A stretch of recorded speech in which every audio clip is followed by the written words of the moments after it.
ভাইরা শুনে রেখে দেন ও হলকালির মা বোনেরা, ও যুবক জওয়ানেরা, কিন্তু না, আমার আল্লাহ পাকের নবী, আমার বিশ্ব নবী রহমাতুল লিল আলামিন আল্লাহর সঙ্গে দিদার করতে যাবে, আল্লাহর সঙ্গে দিদার করতে যাবে, মেরাজ করতে যাবে। আমার আল্লাহ জিবরিল আমিনকে পাঠিয়ে দিলেন। জিবরিল আমিন আমার বিশ্ব নবীকে নিলেন। আমার বিশ্ব নবীকে নিয়ে এমনি করে প্রথম আসমান, দ্বিতীয় আসমান, তৃতীয় আসমান, চতুর্থ আসমান, এমনি করে সপ্তম অষ্টম আসমান ভেদ করে আল্লাহ পাকের সঙ্গে দিদার করতে যাবে। বাপ একদিন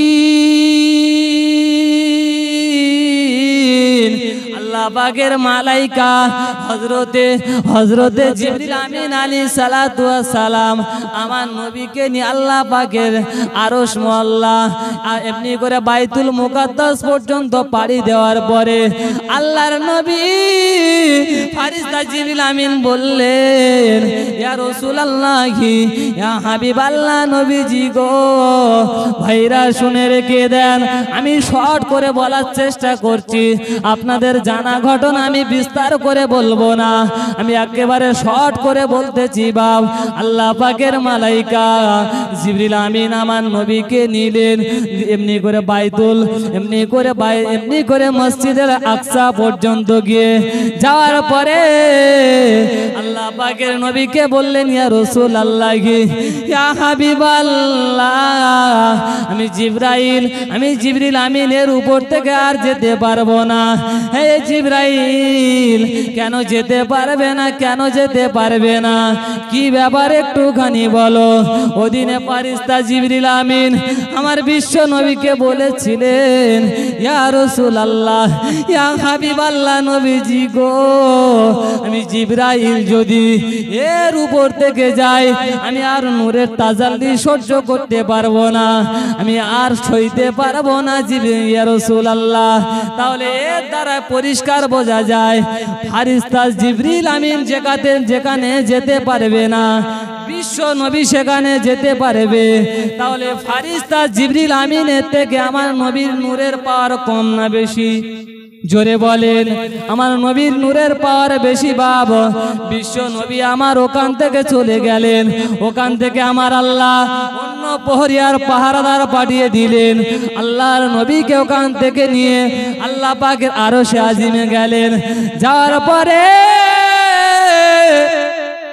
আমার বিশ্ব নবী আমার রহমাতুল লিল আলামিন ওখানে যখন চলে গেলেন আরশে আজিমের কাছে, আমার আল্লাহ মারহাবা ইয়া রাসূলুল্লাহ, আমার আল্লাহ নবীকে সম্মান জানালেন, বিশ্ব নবীকে সম্মান যাপন করলেন। বাপ আরে করার পরে আমার নবী আল্লাহ পাকে আরশে আজিমে যখন উঠতে যায়, পায়ের খড়ম মোবারকটা খুলে উঠতে যায়, কারণ হযরতে নবী মুসা আলাইহিস সালাতু ওয়াস সালাম তুর পাহাড়ে যখন উঠতেন, এমনি করে খড়ম মানে হলো জুতো, খড়ম মোবারকটা এমনি করে তুর পাহাড়ের নিচে খুলে উঠতেন, কারণ তুর পাহাড় হলো একটা পবিত্র জায়গা। আমার আল্লাহ পাক নবী মুসা আলাইহিস সালাতু ওয়াস সালামকে বলতেন, নবী মুসা, তুমি খড়ম মোবারকটা খুলে আমার তুর পাহাড়ে ওঠো। বিশ্ব নবী আমার সেই অনুযায়ী পায়ের জুতো মোবারকটা আরশে আজিমের নিচে খুলে ওই আরশে আজিমে উঠতে লাগলেন। ওরে আমার আব্বারে, ও হলখালির মা বোনেরা, ভাইরা শুনে রেখে দেন, আল্লাহ পাকের নবী রহমাতুল লিল আলামিন এমনি করে যখন জুতো মোবারকটা খুলে উঠতে লাগলেন, আমার আল্লাহ পাক আল্লাহ তাআলা বিশ্ব নবীকে বললেন, ইয়া রাসূলুল্লাহ, ওরে আমার হাবিব,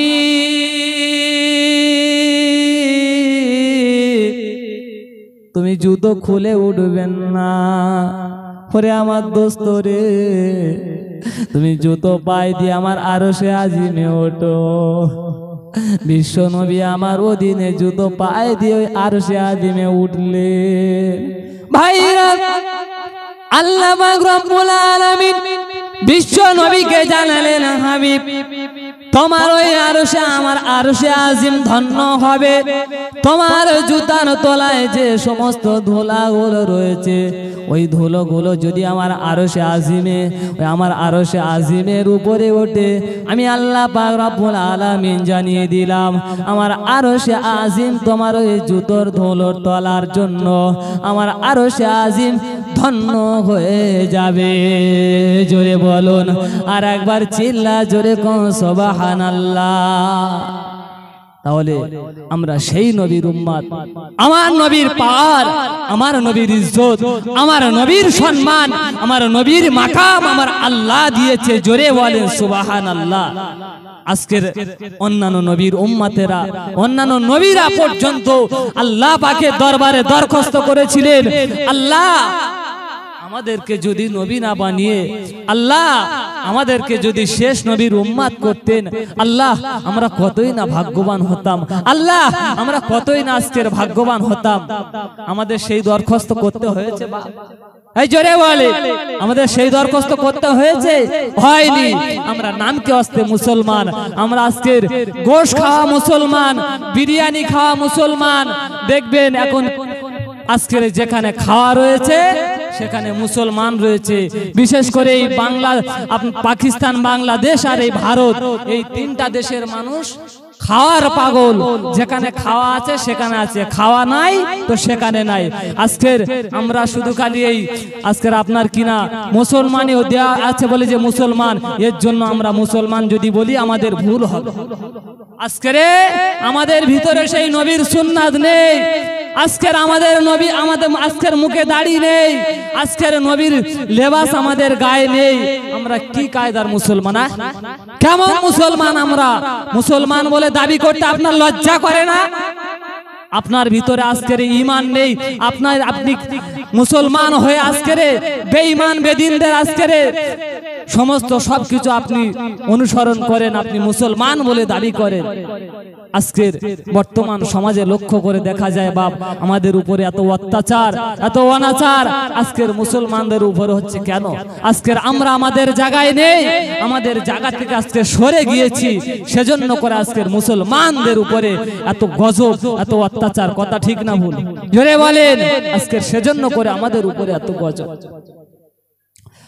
ভাইরা শুনে রেখে দেন, ও যুবক জওয়ানেরা, ও মা বোনেরা, ও হলকালীন যুবকেরা শুনে রেখে দেন। আমি বিস্তার করে বলবো না। আল্লাহ পাকের নবী রহমাতুল লিল আলামিন আল্লাহর সঙ্গে কথাবার্তা বলছেন, আল্লাহর সঙ্গে সশরীরে কথাবার্তা বলতেছে। বাপ ওরে আমার আব্বা, আমার বিশ্ব নবী রহমাতুল লিল আলামিন আল্লাহর সঙ্গে 27 বছরের লম্বা মেয়াদ নিয়ে কথাবার্তা বলেছিলেন। কিতাবে লেখা আছে নবী আমার আল্লাহর সঙ্গে কত বছর কথা বলেছিলেন? 27 বছর। এই নবীর মেরাজটা আপনাকে মানতে হবে বাপ। যদি আপনি নবীর মেরাজ আল্লাহর সঙ্গে কথাবার্তা যে 27 বছর বলেছিল, এটা যদি আপনি না মানেন আপনার ভিতরে ঈমান থাকতে পারে না বাপ।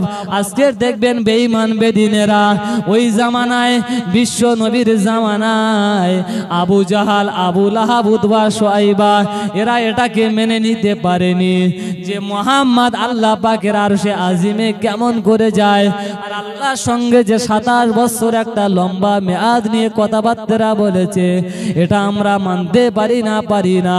ওরে আমার আব্বারে, ও হলখালির যুবকেরা জওয়ানেরা, ঠিক ওই জামানার মানে আজকের বেঈমান বেদিনদের মতো বর্তমান সময়ে কিছু নাস্তিক রয়েছে, এরাও বিশ্ব নবীর মেরাজটাকে অস্বীকার করে। কথা ঠিক না ভুল? ওরে আমার আব্বা, আল্লাহর নবী আল্লাহর সঙ্গে কথাবার্তা বলছেন। আল্লাহর সঙ্গে কথাবার্তা যখন বলা হয়ে গেছে, আল্লাহ পাকের কাছে দরখাস্ত করেছিলেন, আল্লাহ হে আমার আল্লাহ, আমি আপনার সঙ্গে কথাবার্তা বলতেছি, আল্লাহ আমার গুনাহগার উম্মত উম্মতিরা তারা কি আপনার সঙ্গে কথাবার্তা বলতে পারবে না আল্লাহ? তারা কি আপনার সঙ্গে দিদার করতে পারবে না আল্লাহ? ওদিনে আমার আল্লাহ জানিয়েছেন হাবিব, এজন্য তুমি চিন্তা করো না ওরে আমার হাবিব, এজন্য তোমার ভাবতে হবে না, চিন্তা টেনশন করো না। এজন্য আমি আল্লাহ পাক জানিয়ে দিলাম, যাও যাও তুমি তোমার গুনাহগার উম্মত উম্মতিকে তারা জানিয়ে দেবে। তারা প্রত্যেক দিনে তারা সকাল থেকে সন্ধ্যা পর্যন্ত আমি আল্লাহ পাক আমার সঙ্গে তারা 5 বার করে দিদার করবে। জোরে বলো, তারা ডেলি 5 বার করে আমি আল্লাহ পাক আমার সঙ্গে তারা দিদার করবে। সেটা কিসের মাধ্যমে? as-salatu mi'rajul mu'minin, সেটা হলো এই নামাজ। এই নামাজের মাধ্যমে আমি আল্লাহ জানিয়ে দিলাম তারা আমার সঙ্গে 5 বার করে দিদার করবে। এই নবী কি শুধু একা আল্লাহর সঙ্গে দিদার করেছে? আমাদেরকেও দিদার করার ব্যবস্থা আমার নবী আমার আল্লাহ পাক করে দিয়েছে। একবার জোরে বলেন সুবহানাল্লাহ। তাই একবার উচ্চ আওয়াজে মহব্বতে দরুদ আল্লাহুম্মা, খুব জোরে সাল্লি আলা,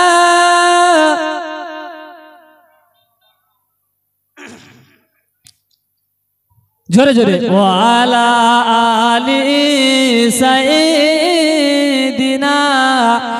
মাওলানা মুহাম্মদ। ওই শিশু মুসাকে ভাসিয়ে দিল এই মিশরের নীল দরিয়া,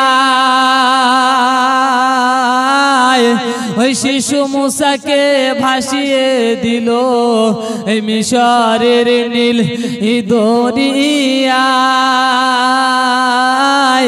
আরে যাহার ভয়ে ভাসিয়ে দিল ও গৌটুল তাহার কিনারায়।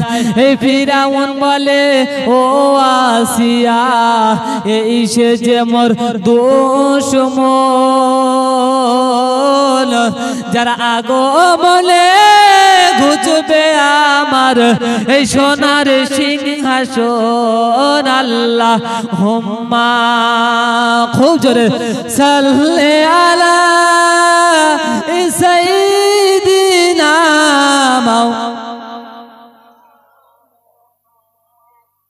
ওয়া আলা আলি সাইয়্যিদিনা। ও ভাইরা বাবাজিরা, মা বোনেরা, বেটিরা গো, গভীর ভাবে একের পর এক তত্ত্বগুলো বোঝার চেষ্টা করুন।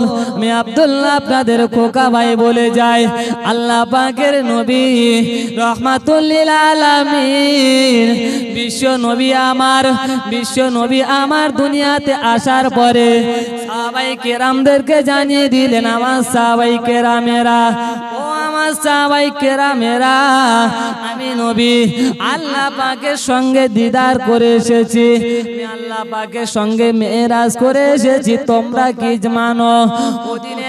ওদিনে সমস্ত সাহাবায়ে কেরামদের সবাইকে নবী লক্ষ্য করে বলেছিলেন, ওর ভিতরে সর্বপ্রথম আবু বকর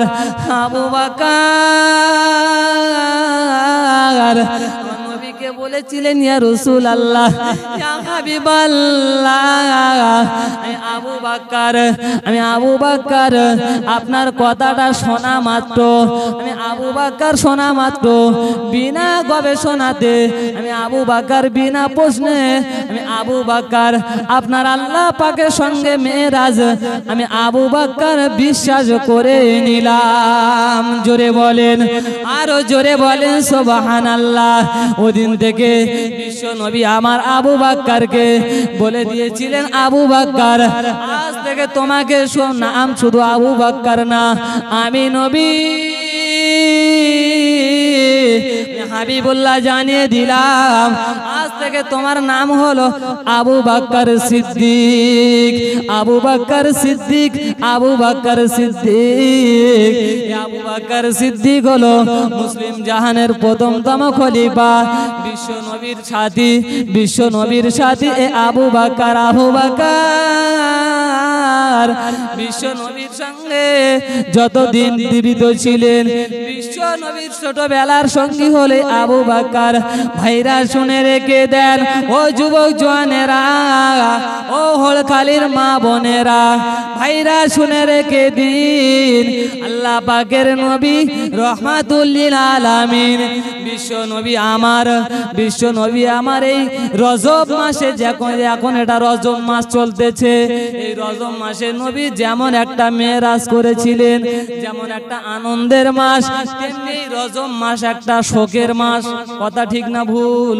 বিশ্ব নবীর সব থেকে আপনার কিনা কাছের সব থেকে নবীর বড় স্ত্রী আমাদের বড় আম্মি জান, কি নাম?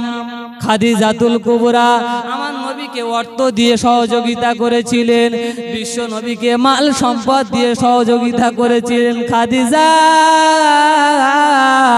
আর আমার নবী রাজনৈতিক শক্তি দিয়ে, বিশ্ব নবী রাজনৈতিক শক্তি দিয়ে সাপোর্ট করেছিলেন বিশ্ব নবীর চাচা আবু তালেব। তাহলে বিশ্ব নবীর এই দুইজন শক্তি ছিল জীবনের সব থেকে বড় শক্তি। এই দুইজনকে আমার আল্লাহ এই রজব মাসে তুলে নিয়েছিলেন। বিশ্ব নবী আমার শোকাহত হয়ে পড়েছিলেন, বিশ্ব নবী আমার টেনশনে পড়ে গিয়েছিলেন। খাদিজা যখন ইন্তেকাল করেছিলেন এই রজব মাসে, কোন খাদিজা মা, কোন খাদিজা বাপ, যে খাদিজাকে আমার আল্লাহ পাক স্বয়ং সালাম পাঠিয়েছিলেন। একবার জোরে বলেন সুবহানাল্লাহ। ভাইরা, এই রজব মাসে এই খাদিজাকে আমার আল্লাহ পাক তুলে নিয়েছিলেন।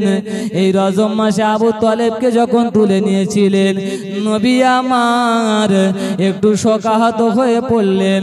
বিশ্ব নবী আমার টেনশন করতেছে, আমার আল্লাহ পাক ফেরেশতা জিবরিল আমিনকে পাঠিয়ে দিলেন, ও মালাইকা জিবরাইল, চলে যাও, আমার হাবিব বড় টেনশনে রয়েছে, আমার হাবিব শোকাহত হয়ে পড়েছে। ফেরেশতা জিবরিল আমিন বিশ্ব নবীর কাছে চলে আসলেন। আব্বা আসার পরে বললেন, ইয়া রাসূলুল্লাহ, ইয়া হাবিবাল্লাহ, আপনি টেনশন করছেন কেন? আপনি শোকাহত হয়ে পড়েছেন কেন? আপনি জানেন না আল্লাহ পাক আমাকে আমি জিবরিল আমিনের মারেফাতে জানিয়েছেন, আপনি যদি টেনশন করে শোকাহত করেন, কারণ আমার আল্লাহ পাক বড় কষ্ট পাবে। আপনি টেনশন করলে আমার আল্লাহ পাক বড় কষ্ট পাবে। ওগো নবী, আপনি টেনশন করবেন না, আল্লাহ পাক আপনাকে দুনিয়াতে টেনশন শোক পালন করার জন্য পাঠাননি নবী, আপনার গুনাহগার উম্মাত দিগকে কলেমার প্রচারের জন্য আপনাকে পাঠিয়েছে। ইসলামের কলেমাটাকে আপনাকে দুনিয়াতে পৌঁছে দেওয়ার জন্য আল্লাহ পাঠিয়েছে। তাই বর্তমান জামানায়, বর্তমান দুনিয়াতে লক্ষ্য করে দেখা যায় বাপ, আমরা শোক পালন করে থাকি বছরে বছরে, 30, 40, 50 বছর ধরে শোক পালন করি বাপ। কিতাবে লেখা আছে, হাদিস শরীফে বিশ্ব নবী আমার জানিয়েছেন, যত বড় আজকের মুহাদ্দিস হোক না কেন, যত বড় মুফাসসির হোক না কেন, যত বড় আজকের বুজুর্গ হোক না কেন, যত বড় আল্লাহর ওলি হোক না কেন, যত বড় নেতা কেতা হোক না কেন বাপ, 3 দিনের অধিক শোক পালন করা যাবে না। আজকের আমরা বছরে বছরে বছরে বছরে পয়সা জবাই করে মৃত্যু দিবস পালন করছি না, করি না? জোরে বলেন। আজকের বর্তমান সমাজে লক্ষ্য করে দেখা যায় বাপ, এই শোক পালন, মৃত্যু দিবস, জন্ম দিবস, আরো নানানটা দিবস পালন করে করে আমরা বেড়াই। কিন্তু নবী আমার জানিয়েছেন, যত দামি লোক হোক না কেন, 3 দিনের অধিক শোক পালন করা মুসলমানদের জন্য যাবে না। ভাইরা শুনে রেখে দেখেন, আমি অন্য সাইডে চলে যাচ্ছি। যে কথা আপনাদেরকে আলোচনা করছিলাম, বিশ্ব নবী আমার মেরাজের রজনীতে আল্লাহ পাকের কাছে যখন এই নামাজটা নিয়ে আসলেন, আর দুনিয়াতে আসার পরে বিশ্ব নবীকে আল্লাহ পাক শুধু আমাদের কাছে রহমত করে পাঠিয়েছে বাপ। তামাম পৃথিবীর নবী 1 লক্ষ মতান্তরে 2,24,000 পয়গম্বর আমার আল্লাহ এই দুনিয়াতে পাঠিয়েছে বাপ। শোনো, নবীকে নবীকে ব্যাপারে আমার আল্লাহ রহমতের নবী বলেননি, কারণ কোরআন শরীফের একটা আয়াত আমি আপনাদেরকে প্রথমবারে পড়েছিলাম, সূরাতুল আম্বিয়ার 107 নম্বর আয়াত মনে আছে আপনাদের? জোরে বলেন, ওয়ামা আরসালনাকা ইল্লা রাহমাতাল লিল আলামিন। ওরে আমার আব্বারে, আমার আল্লাহ পাক আমার নবীকে রহমতের নবী করে পাঠিয়েছেন। কেমন রহমতের নবী, কেমন দয়ার নবী দেখেন, কিতাবে লেখা আছে বিশ্ব নবী শুধু মানুষের জন্য রহমত না, আমার নবী হলো তামাম পৃথিবীর যত কুল কায়নাত রয়েছে, যত গাছপালা পশু পাখি, যত আপনার কিনা জন্তু জানোয়ার রয়েছে, সবার জন্য আমার নবীকে রহমতের নবী, দয়ার নবী, মায়ার নবী করে আমার আল্লাহ পাক পাঠিয়েছে।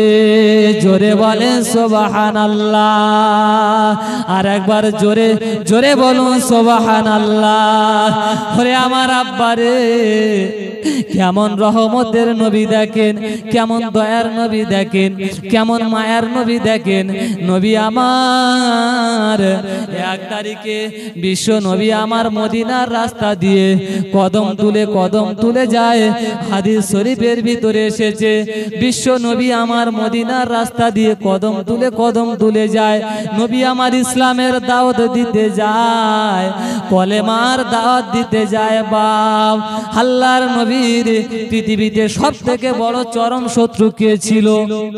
জোরে বলেন।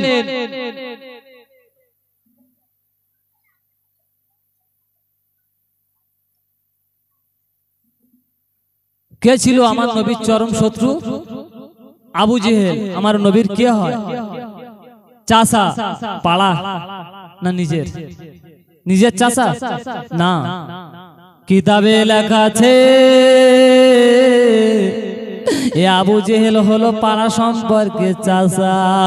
এ আবু জেহেল সারাটা জীবন চক্রান্ত ছিল, মুহাম্মদকে মেরে দেব, মুহাম্মদকে বিদায় করে দেব, মুহাম্মাদের কলেমা সহ্য করব না, মুহাম্মদকে দুনিয়া থেকে তুলে নেব, ইসলামের আলোটাকে নিভিয়ে দেব। সারা জীবন এই চক্রান্ত ছিল। এই বেঈমানের বাচ্চা 1 তারিখে লোক লস্করদেরকে নিয়ে খানায় কাবা শরীফের চত্বরে একটা ঘোষণা করেছে, কে আছো মুহাম্মদকে মারবে, মুহাম্মদকে বিদায় করে দেবে।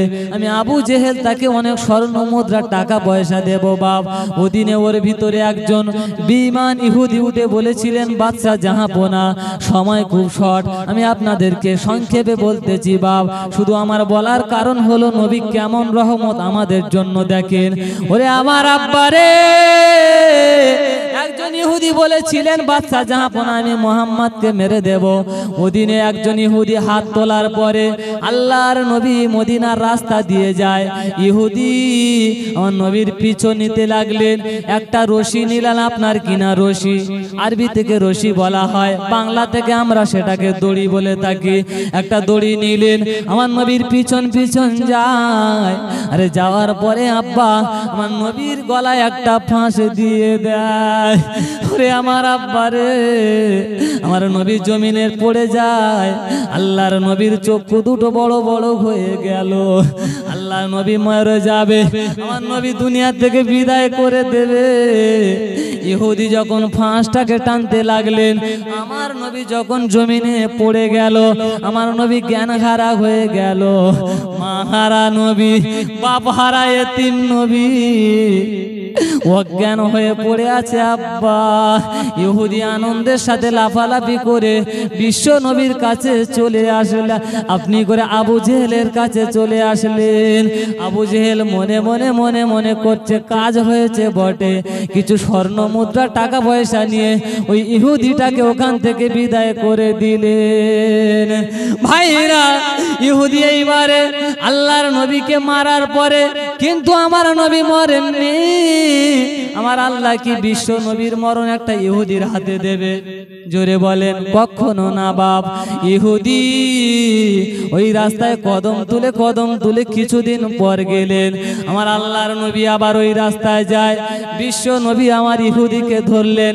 ইহুদিকে ধরার পরে জিজ্ঞাসা করলেন, ইহুদি ভাই, কয়েকদিন আগে ইহুদি আমার নবীকে জিজ্ঞাসা করলেন, ইয়া রাসূলুল্লাহ মুহাম্মদ, এই রাস্তায় কয়েকদিন আগে একটা লোক মারা গিয়েছে, ওই লোকটার পরিচয় কি তুমি দিতে পারবে? নবী আমার বুঝতে পারছেন কার কথা বলছেন, কথাগুলো ভালো করে বোঝার চেষ্টা করবেন বাপ। নবী আমার কতটা রহমতের নবী দেখেন। আল্লাহর নবী বলছে, লোকটার পরিচয় পেয়ে তুমি কি খুশি হবে? বলে হ্যাঁ। ওই সময় ইহুদিকে বললেন, ও ইহুদি ভাই, ওই লোকটা আর অন্য কেউ নয়, ও হলো আজকের তোমার সামনে দাঁড়িয়ে আখিরি জামানার নবী আব্দুল্লাহর বেটা মুহাম্মদ। একবার জোরে বলুন সুবহানাল্লাহ। ইহুদি আমার নবীর পায়ে পড়ে গেলেন, ইয়া রাসূলুল্লাহ আমি ভুল করেছিলাম, ইয়া হাবিবাল্লাহ আমি অন্যায় করেছিলাম, আপনি আমার ক্ষমা করে দিন, আপনি আমার মাফ করে দিন। আমার নবী ইহুদির হাতটা তুলে ধরলেন, ও বাবা ইহুদি, তুমি ভুল করেছো, অন্যায় করেছো বাবু, আমি মুহাম্মদ আজকের তোমাকে আর এর বদলা নেব না, কারণ আল্লাহ পাক আমাকে রহমতের নবী, দয়ার নবী করে পাঠিয়েছে, আজকে আমি তোমার ক্ষমা করে দিলাম। জোরে বলেন, আরো জোরে বলেন সুবহানাল্লাহ। আব্বা, আজকে সেই নবীর উম্মাত আমরা, আজকের সেই নবীর আমরা উম্মাত, আজকে সেই নবীর আদর্শ আমাদের ভিতরে আনার চেষ্টা করব, আজকের সেই নবীর সুন্নাত আমরা পাবন্দি করার চেষ্টা করব। সকলে বলেন আল্লাহুম্মা আমিন। তো ভাই আমার, কথার দ্বারা যদি কোনো ভুল ভ্রান্তি ব্যথা পেয়ে থাকেন, সন্তান হিসাবে আপনারা সবাই ক্ষমার নজরে দেখবেন। আপনাদেরই ঘরে সন্তান, যা কিছু বলেছি আল্লাহ পাক আমাদেরকে সকলকে শোনা এবং বলার থেকে বেশি বেশি আমাল করার তৌফিক দান করেন। সকলে বলুন আল্লাহুম্মা আমিন। এখনই আজান হবে, আজানের পরে পরে জামাত হবে। যারা যেখানে আছেন চলে আসেন, মজলিসে নামাজ হবে আমার সোনামানিকেরা।